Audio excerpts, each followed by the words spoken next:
Hey there guys and gals, welcome back to Bloody Knuckles Garage. Today we'll be installing these rear tail light guards. Get some more protection. I got these off Walmart.com. I think they were like 50 bucks for the pair. You can get ones that clip onto the light instead of bolting in, but why would you do that? If something hits it, it's just going to smash your tail light. So at least these are bolted into the body and it's going to protect it a little bit more. First thing you want to do is take this plug out down here. We're going to install the support bracket. Goes under it.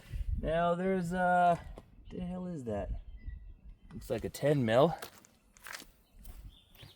So what you want to do is loosen it. You don't want to take it all the way out. You just want to loosen it so we can get the bracket in there. Okay, fork end goes down behind that bolt. We're just going to have to pull on this a bit until it lines up in there.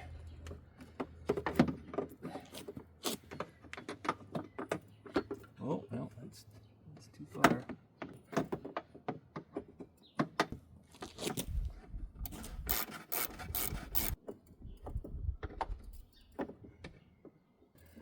Oh, well, this is a joy to try to line up. Well, I got it completely loose. Oh, that's why it doesn't fit out of the hole. So I can get it between the forks. There. Got it between the forks. Putting it back in.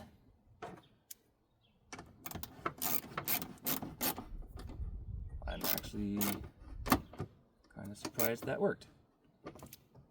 Okay, bottom support is ready. Next thing will be take off these Phillips head. Christ. Try not to strip them. That could be bad. Whoops.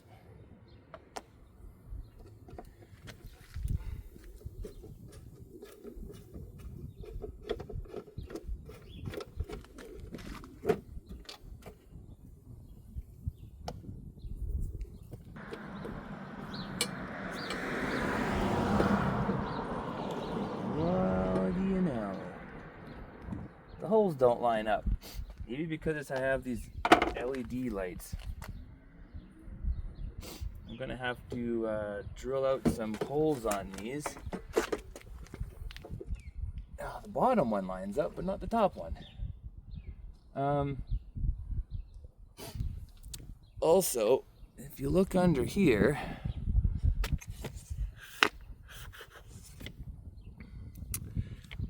there's no hole for that screw, that support screw. So, I'm not sure how that's supposed to work either. I'm going to mark that off and drill that out at the same time. And I put a bit of painter's tape on the bottom here. So, we're going to line up as best we can where the holes are going to go. Well, that one's going to be off a little bit. But anyway, the bottom one lines up with the body, so that's good. Okay, so we'll be right there. Now we're going to just make a little mark on the painter's tape. There. This will give us a pretty good idea where that screw hole needs to be on the bottom, which is right there. Okay, then we're going to clamp this in the vise here, give it some stability. Wrap this old sheet that I use for painting around it, so we don't scratch the crap out of it. Maybe like jam it in there.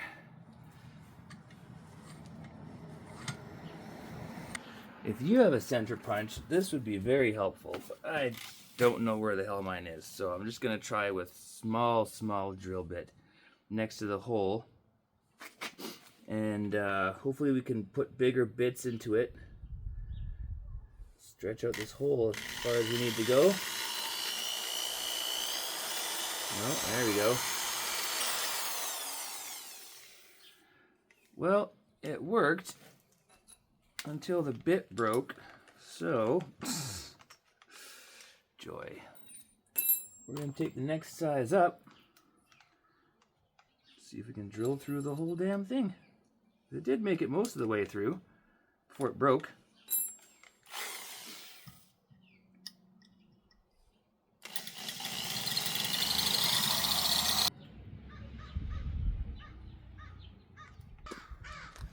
Okay, let's try to get this on here. If we get the top one in, then the rest will fit. Start with that one, I guess.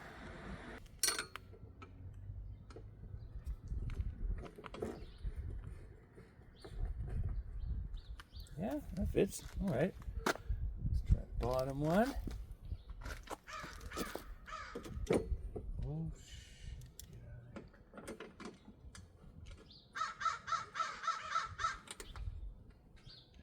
man, the crows are loud today.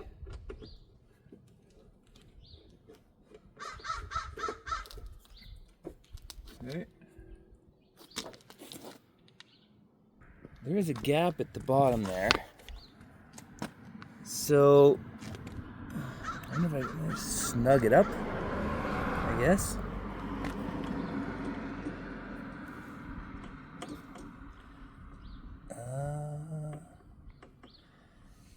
Otherwise, I could put some spacers in it maybe or something. Oh God, how am I supposed to get this in here? The screwdriver won't fit.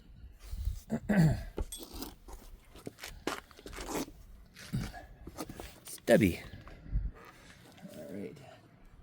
It's the damn hole I drilled. Oh, there it is. Not quite convinced that's going to work as well as it's supposed to. So I'm going to put a couple washers in there.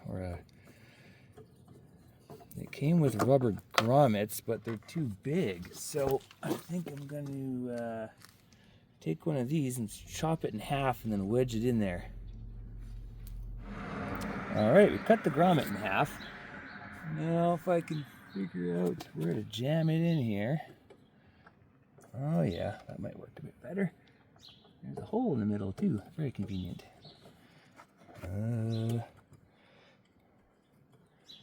There, where's my little stubby?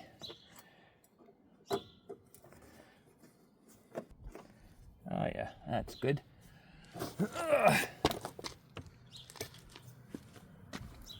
Alright, looking good. Now, oh, that's pretty solid.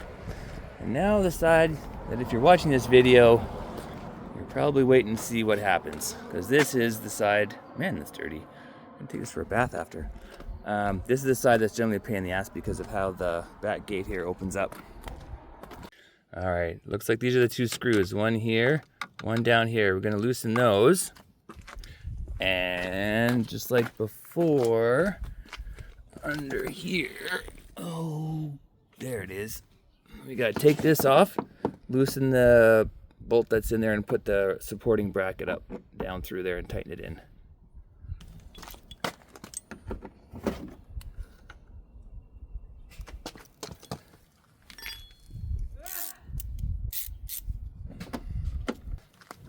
Yeah, it makes it a bit easier closing the door or this part.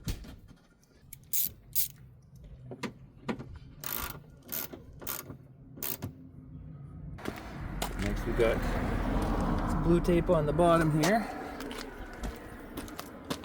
so that we can, oh crap, door, line it up and get it in here. Kind of angle it in there a bit.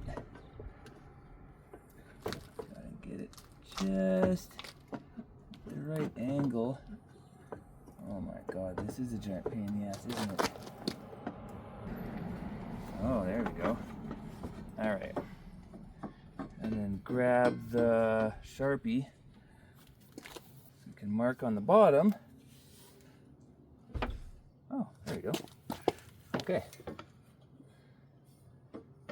Some genius didn't put holes in the bottom. Alright, in the end, this one wasn't really as difficult as I thought it was going to be. I've heard a lot of people complaining about it. If you have trouble wedging it in there, just make sure that this door is closed a little bit, but not quite all the way. I did have to drill a hole in the bottom. I cut a grommet in half for this thing. Otherwise, it's okay. Little, not really form-fitting here, but hey, $50 on Walmart.com. What can you do? At least they're attached. They're not clip-on ones. So, thanks for watching the video. Hope that was helpful. Like and subscribe. New videos every Friday, and I'll see you in the next one.